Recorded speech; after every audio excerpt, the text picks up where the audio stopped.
उत्तराखंड देश का पहला राज्य बन गया है जहां पर समान नागरिक संहिता कानून जो है वो लागू कर दिया गया है। सरकार ने उत्तराखंड की अपनी विधानसभा में इसे पास कर दिया है। इस पर बात करने के लिए हमारे साथ जमीयत उलमा हिंद उत्तर प्रदेश के कानूनी सलाहकार मौलाना काब रशीदी साहब हैं। अब जमीयत उलमा हिंद इसका विरोध करती रही है कॉमन सिविल कोर्ट का।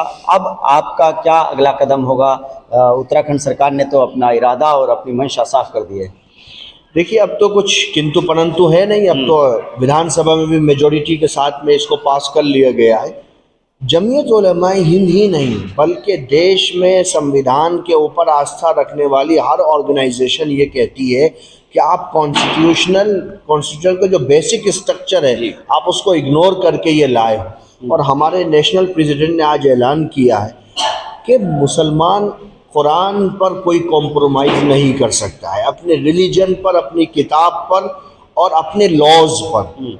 हम हर हाल में शरीयत पर ही अमल करेंगे और जो कानून पास हुआ है उस पर जमीयत उलमा हिंद की जो नेशनल बॉडी है उससे जुड़े हुए जो लॉयर हैं वो उस पर चिंतन मनन कर रहे हैं, स्टडी कर रहे हैं और जल्द ही कानूनी रास्ते को इख्तियार किया जाएगा, क्योंकि ये भारत के संविधान की आत्मा के खिलाफ है। तो क्या उत्तराखंड सरकार के इस फैसले के खिलाफ आप सुप्रीम कोर्ट जाएगी जमीयत उलमा हिंद? उसी की तैयारी है, उसी की तैयारी है। लॉयर उसी को देख रहे हैं, पूरे लॉ को पढ़ रहे हैं, क्या क्या उसमें कमियां हैं उसको चिन्हित करके फिर सुप्रीम कोर्ट मूव करेंगे। और मुझे उम्मीद है कि इस नाउम्मीदी के दौर में कॉन्स्टिट्यूशन को जब कुचला जा रहा है तो संविधान की रक्षा का काम सुप्रीम कोर्ट करेगा।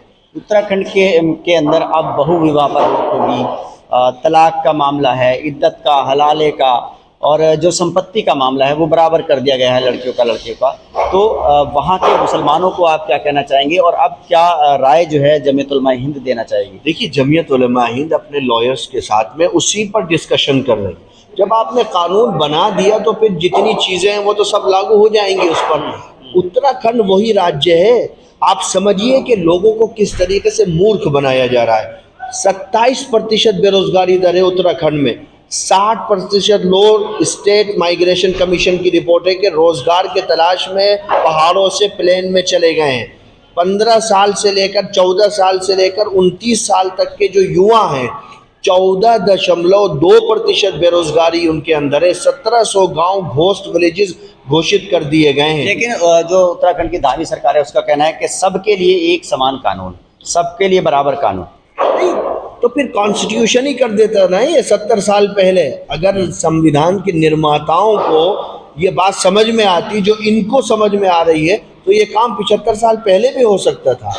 क्यों 25 दिया गया फ्रीडम ऑफ रिलीजन का? क्यों 29 दिया गया? क्यों 30 दिया गया कॉन्स्टिट्यूशन में? आप ख़त्म कर देते। तो आप इसके खिलाफ जाएंगे सुप्रीम कोर्ट? 110% no compromise. कुरान पर, आयात पर, बेसिक स्ट्रक्चर पर इस्लाम के नो कॉम्प्रोमाइज़।